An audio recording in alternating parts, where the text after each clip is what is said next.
తప్పనిసరి గురువు సేవ చేయాలి. లేని పక్షంలో మనం ఏమున్నాం, మన పరిస్థితి ఏముంది, ఇది మనం తెలుసుకోవడం అనేటువంటిది కల్లా. మహానుభావులైనటువంటి సద్గురువులు ఈ ప్రపంచం ఆవిర్భావమైనప్పటి నుంచి మొదలుకుంటే, అదేవిధంగా ఎంతోమంది ప్రవక్తలు ఈ భూమి మీదకి వచ్చారు. యోగులు, ఋషులు, మునులు, గురువులు. ఈ రోజు కూడా యోగులు, గురువులు వారు హోదా అనేటువంటిది మానవాళికి ఉపయోగపడేటట్టు చెప్తున్నారు. ఈరోజు మన చేతిలో ఒక ఫోన్ ఉన్నది. ఆ ఫోన్లో నువ్వు ఏది కొట్టు, ఫలానా దాని గురించి నువ్వు తెలుసుకోవాలంటే ఇట్లా పేరు కొట్టంగానే లేకపోతే చెప్పంగానే అది నీ ముంగడి వచ్చేస్తుంది. అంత టెక్నాలజీ డెవలప్ అయింది. ఈ టెక్నాలజీ డెవలప్ చేసినోడు ఎవడు? మానవుడు. మానవునికి డెవలప్ చేసినోడు ఎవడు? పరమాత్మ, దైవం. కానీ మానవుడు ఏం చేస్తాడు? సర్వస్వాన్ని నేను జయించినాను, సర్వస్వాన్ని జయించినాను. కానీ అనంత లోకాలలో పరబ్రహ్మ స్వరూపం అనేటువంటిది ఏదైతే నిండి ఉన్నదో, హజరత్ మొహమ్మద్ ప్రవక్త గారు, జగద్గురు, ఆయనే ఎప్పుడైతే త్రిలోకాలు జయించాలి, త్రిలోకాలలో ఎప్పుడైతే దైవం అనేటువంటిది తెలిసిందో, ఆయన చెప్పిన సమయం ఎంత అంటే ఎవడు నమ్మడానికి వీల్లేదు, కానీ నమ్మాలి. ఎప్పుడైతే షబే మేరాజ్ అనేటువంటిది ఒక రోజు దైవం అనేటువంటిది ఏం చేసింది అంటే, రా నా దగ్గరికి దర్శనానికి రా అని పిలిచింది. పిలిస్తే అప్పుడు అప్పగారు దైవ దర్శనానికి పోయింది. దైవ దర్శనానికి పోయి ఫస్ట్ భూమి లోపల పోయిండు.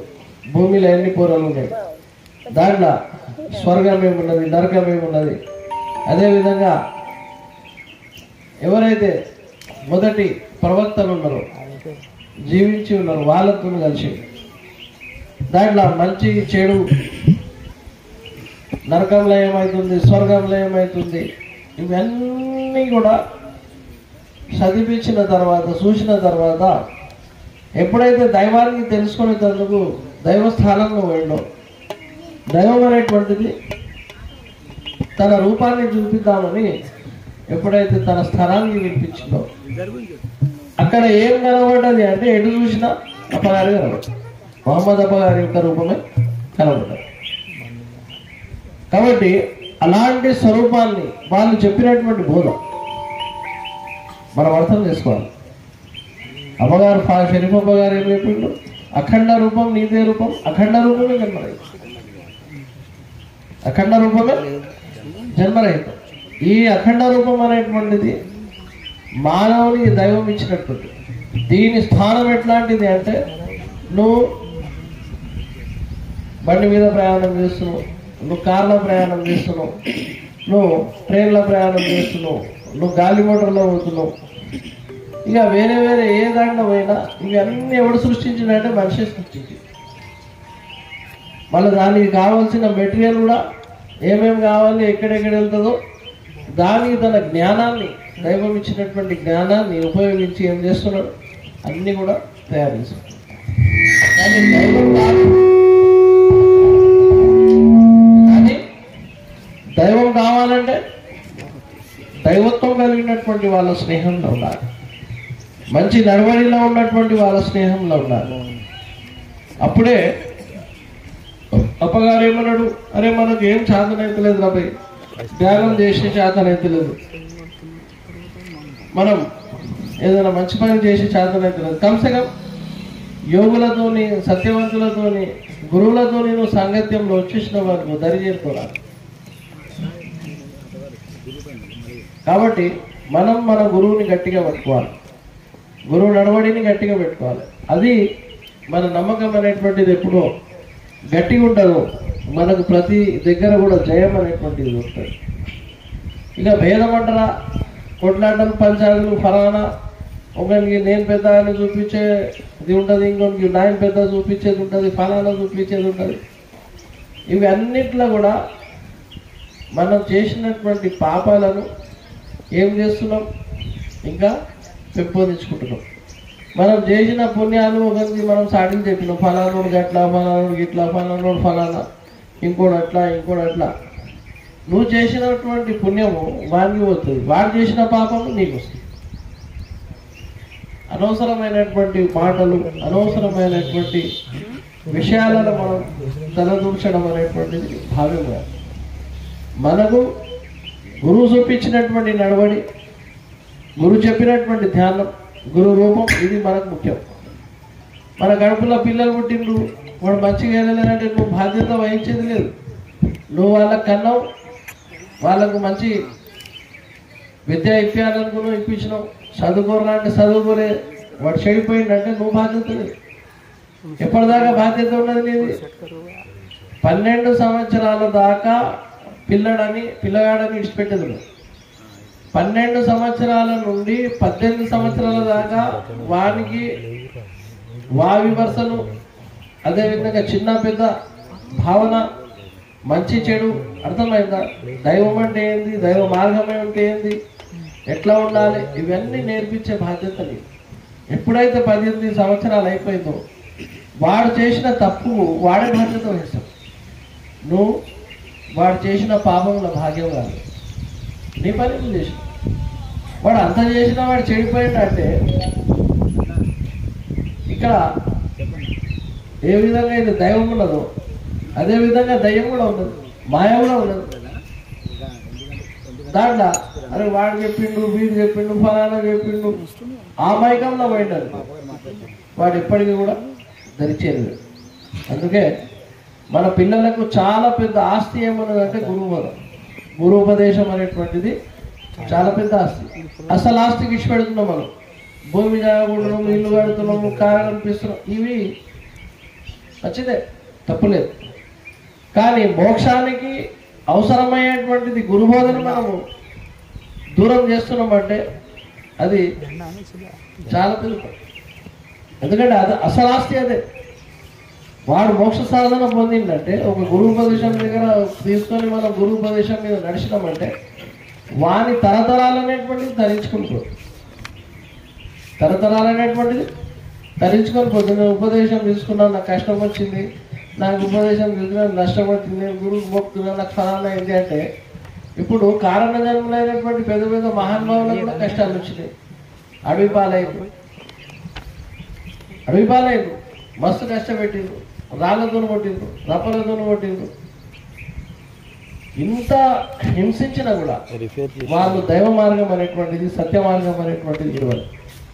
మనం కూడా దైవ మార్గము, మన గురువుని మనం ఎప్పుడు ఇవ్వకూడదు. గురువుని గట్టిగా పట్టుకుంటే సార్. అందుకే ఫాజిలప్ప గారు రాసిండు, గురుముఖాన్ని చూడు, గురువు ముఖంలోనే సర్వము. గురువు నీకు తిట్టినా, కొట్టినా, కోపగించినా, ఏ విధంగా నీకు మెడలు బట్టి బయటికి నువ్వు తీసినా గురువు మార్గం నువ్వు ఇవ్వకూడదని చెప్పి. ఇవన్నీ కూడా నీకు పరీక్షలే అని చెప్పి. నువ్వు దీంట్లో హాయం ఉండవా? నువ్వు చిన్నగానే నాకు అమ్మగారు ఇట్లా అన్నాడు, నాకు అట్లా అన్నాడు అని వీడు అలిగిపోయినాడు, అడేవద్దు. దయ్యమేమో ఖుషి అవుతుంది, అబ్బా ఏం రా నేను చెడగొడితే వీడు చెడిపోయిండ్రా అని నాకు ఒక దోస్త్ ఎక్కువైందని తీసుకున్నాడు. కానీ వీడు గట్టిగా ఉన్నాడు అనుకో, అబ్బా వీడిని ఏం చేసినా వీడు మారడరా అని దాని ప్రయత్నం అది చేస్తాను. చచ్చిపోయిందా కూడా చెడగొట్టే ప్రయత్నం బరాబర్ చేస్తారు. నీ ఆత్మను పాడు చేసే ప్రయత్నం చేస్తూనే ఉంటారు. గురువు సాంగత్యం అనేటువంటిది నువ్వు ఎప్పుడైతే పెట్టుకుంటావో అది నీకు వెళ్ళవు కాబట్టి. నాకు చదువు రాదు, నేను ఎట్లా చదవాలి, నాకు ఏది కూడా అర్థం కాదు, నేను ఏం అర్థం చేసుకోవాలి అంటే ఏది చూసి అర్థం చేసుకుంటే సర్వే అవుతుంది. గురుముఖాన్ని చూడు, గురుముఖంలోనే సర్వం ఉన్నది. సూరతే రాజయ్యి, సూరతే హసయ్యి అని అన్నది. అంటే నీ రూపంలో ఉన్నటువంటి ఏదైతే దైవత్వం ఉన్నదో ఆ గురువు యొక్క రూపాన్ని చూసి ఆ దైవత్వాన్ని పొందేది ఉన్నది. సింపుల్ మాట ఉంది. నువ్వు ఖురాన్ చదువుతున్నావా, నువ్వు దానికి జపానం చేసుకున్నావా, దానికి అర్థం చేసుకున్నావా, నువ్వు రామాయణం చదివినావా, నువ్వు ఫలానా చదివినవా, ఫలానాగా అర్థం చేసుకున్నావా? ఏది లేదు. నేను పాదిలపగా భక్తులకు చూసిన, ఇప్పటికి కూడా కొంతమంది ఉన్నారు, వాళ్ళ ఇంట్లో గృహప్రవేశం అయితే సత్యనారాయణ వ్రతం చేస్తే అప్పగారు ఫోటో పెట్టి సత్యనారాయణ వ్రతం చేస్తారు. సత్యనారాయణ వ్రతం చేస్తే విష్ణుమూర్తి ఫోటో పెడతారు, విష్ణుమూర్తి పెడతారు, విష్ణుమూర్తి ఫోటో పెట్టి సత్యనారాయణ వ్రతం అంటే ఆయన పేరు సత్యనారాయణ వ్రతం అంటే సత్యనారాయణ వ్రతం చేస్తే పెట్టి చేస్తారు. నేను కూడా చాలా మన భక్తుల దగ్గర పోయి, అయితే మన అప్పగారి భక్తులు ఏం చేస్తారంటే అప్పగారి ఫోటో పెట్టి కొందరు అది పెడతారు, కొంతమంది ఇది పెడతారు. కానీ ఎవడైతే అప్పగారికి తెలుసుకున్నాడో, అప్పగారి ప్రేమలో ఉన్నాడో, అప్పగారి యొక్క గురు బ్రహ్మ శ్లోకాలు చదువుతున్నాడు, వాడు అర్థం చేసుకోవాల్సింది అది. గురువు బ్రహ్మ, గురువు విష్ణు, గురుదేవ మహేశ్వర, గురువు సాక్షాత్ పరబ్రహ్మ, గురువు సాక్షాత్ పరబ్రహ్మ. కాబట్టి ఇటువంటి విషయాలలో మనం చాలా గట్టిగా ఉండాలి.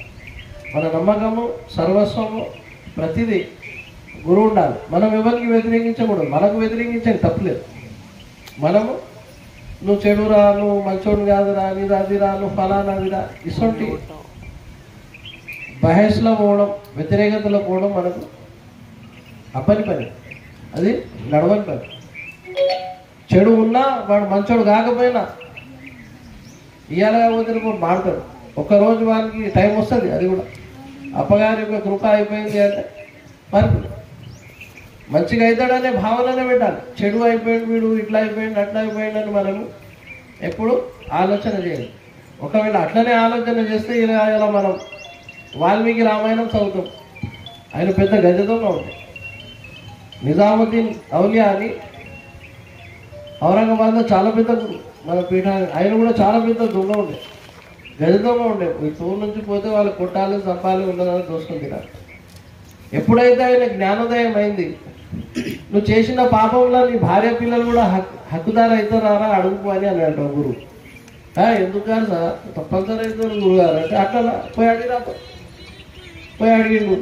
అడిగితే అరే నువ్వు చేసిన పాపానికి నువ్వు బాధ్యులు కానీ మేము బాధ్యులు, నువ్వు చంపింది నీ మాకు సాధుడు నీకు అర్థం, పెళ్ళ పిల్లలకు సాధుడు, భర్త ధర్మం కర్తవ్యం సాధాలి, వాళ్ళకి కావాల్సినటువంటి వసతి కల్పించాలి, పిల్లలు చదువుతందుకు వాళ్ళకు అవసరం ఉన్నది ఇల్లు ఉండడానికి, ఇవి నీ ధర్మం, కనీస ధర్మం, కనీస కర్తవ్యం ఇది. కానీ ధర్మం ఏమున్నది? గురువుని విడిచి అరగడియని ఉండదు. అరగడియ అంటే ఒక సెకండ్ అంటే ఇట్లా కళ్ళు తీసి ఇట్లా మూసి తీసేవారు. దాంట్లో కంటే కూడా సగం గడియ కూడా ఉండకూడదు. నేను గురు శిష్యుడు గత. కాబట్టి అందరు కూడా మంచి నడవండి, మంచి భావనలు నడవండి.